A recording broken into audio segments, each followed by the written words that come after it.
Hi there. We are on day 188 of Through the Bible in 1 Year. And today we're going to start the story of Jonah. I'm kind of excited about this. I like a good lesson story, don't you? You see, we're at the beach. We're waiting for Jonah to wash up on shore. So let's jump over there. And we'll read the first 4 chapters of Jonah. This won't take too long. It's not that long. So, Jonah's flight. So, let's get a little smaller here. There we go. The word of the Lord came to Jonah, son of Amittai. Get up, go to the great city of Nineveh, and preach against it, because their wickedness has confronted me. However, Jonah got up to flee to Tarshish from the Lord's presence. He went down to Joppa and found a ship going to Tarshish. He paid the fare and went down into it to go with them to Tarshish from the Lord's presence. Right. Then the Lord hurled a violent wind on the sea, and such a violent storm arose on the sea that the ship threatened to break apart. The sailors were afraid, and each cried out to his God. They threw the ship's cargo into the sea to lighten the load. Meanwhile, Jonah had gone down into the lowest part of the vessel, and had stretched out, and had fallen into a deep sleep. The captain approached him and said, "What are you doing, sound asleep? Get up, call to your God. Maybe this God will consider us, and we won't perish." "Come on," the sailors said to each other, "let's cast lots. Then we'll know who is to blame for this trouble we're in." So they cast lots, and the lot singled out Jonah. Imagine that. Then they said to him, "Tell us who is to blame for this trouble we're in. What is your business, and where are you from? What is your country, and what people are you from?" He answered them, "I am a Hebrew. I worship Yahweh, the God of the heavens, who made the sea and the dry land." Then the men were even more afraid, and said to him, "What is this you have done?" The men knew he was fleeing from the Lord's presence, because he had told them. So they said to him, "What shall we do to you to calm this sea that's against us?" For the sea was getting worse and worse. He answered them, "Pick me up and throw me into the sea, so it may quiet down for you. For I know that I'm to blame for this violent storm that is against you." Nevertheless, the men rowed hard to get back to dry land, but they couldn't, because the sea was raging against them more and more. So they called out to the Lord, "Please, Yahweh, don't let us perish because of this man's life, and don't charge us with innocent blood. For you, Yahweh, have done just as you pleased." Then they picked up Jonah and threw him into the sea, and the sea stopped raging. The men feared the Lord even more, and they offered a sacrifice to the Lord and made vows. There you go. How do you like that? Got a bump here.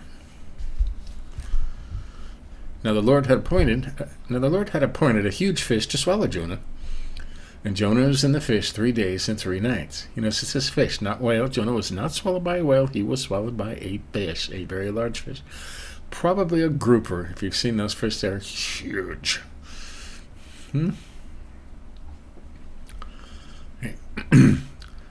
Jonah prayed to the Lord for his God from inside the fish. I bet he did.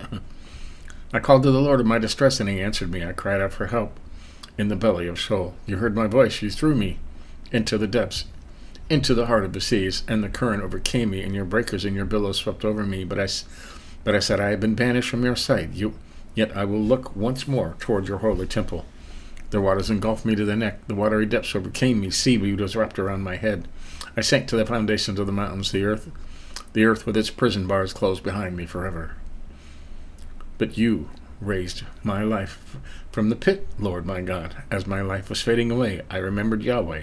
My prayer came to you, to your holy temple. Those who cling to worthless idols forsake faithful love. But as for me, I will sacrifice to you with a voice of thanksgiving. I will fulfill what I have vowed. Salvation is from the Lord." Then the Lord commanded the fish, and it vomited Joseph onto dry land. Vomited, bleh, right? Jonah's preaching. Then the word of the Lord came to Jonah a second time. "Get up, go to the great city of Nineveh, and preach the message that I tell you." So Jonah got up and went to Nineveh according to the Lord's command. Yeah, I bet he did. Now Nineveh was an extremely large city, a 3-day walk. That's a big city.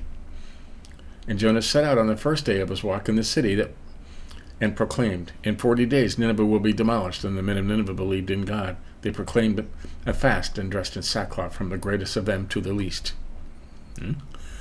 When the word reached the king of Nineveh, he got up from his throne, took off his royal robe, put on sackcloth, and sat in ashes. Then he issued a decree in Nineveh. By order of the king and his nobles, no man or beast, herd or flock, is to taste anything at all. They must not eat or drink water. Furthermore, both man and beast must be covered with sackcloth. Wow, that's a lot of sackcloth, huh? And everyone must call out earnestly to God. Each must turn from his evil ways and from the violence he is doing. Who knows? God may turn and relent. He may turn from his burning anger so that we will not perish. Then God saw their actions, that they had turned from their evil ways. So God relented from the disaster he had threatened to do to them, and he did not do it. But Jonah was greatly displeased and became furious.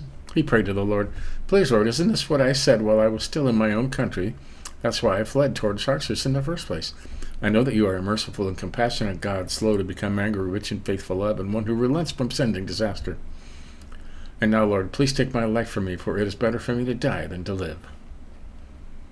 The Lord asked, "Is it right for you to be angry?" Jonah left the city and sat down east of it. He made himself a shelter there and sat in its shade to see what would happen to the city. Then the Lord God appointed a plant, and it grew up to provide shade over Jonah's head to ease his discomfort. That was nice of him, huh? Jonah was greatly pleased with the plant. When dawn came the next day, God appointed a worm that attacked the plant, and it withered. As the sun was rising, God appointed a scorching east wind, so the sun beat down so much on Jonah's head that he almost fainted, and he wanted to die. He said, "It is better for me to die than to live." Then God asked Jonah, "Is it right for you to be angry about the plant?" "Yes," he replied, "it is my right. I'm angry enough to die." So the Lord said, "You cared about the plant, which you did not labor over and did not grow. It appeared in a night and perished in a night. Should I not care about the great city of Nineveh, which has more than 120,000 people who cannot distinguish between their right and their left, as well as many animals?" A lesson, huh? An interesting lesson. What are we doing tomorrow? Back into 2 Kings tomorrow. Interesting. They throw that little story in the middle. I guess we're tired of King. But and then we're going into Isaiah after that. That'll be cool. So that was Jonah. Now, is that the whole story? Let's see.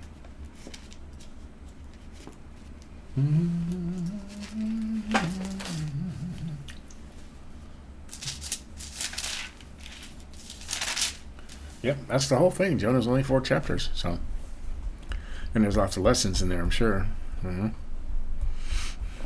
Why are you angry?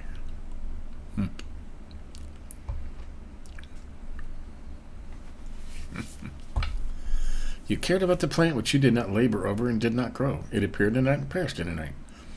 Should I not care about the great city of Nineveh, which has more than 120,000 people who cannot distinguish between their right and their left, as well as many animals? So, that's the lesson. So, there you go. That's the story of Jonah. Very short and very sweet. It's amazing that it is so popular. Probably because he was swallowed by a fish, okay, and in there for 3 days, and I bet he smelled good when he came out, right?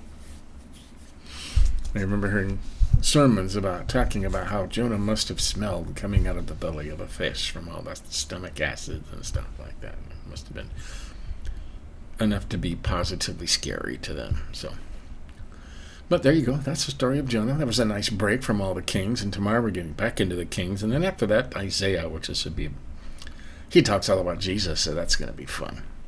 So stay tuned for that. Catch up on anything you may have missed. Give us a like if you think about it. But tomorrow we'll do it again. See you then.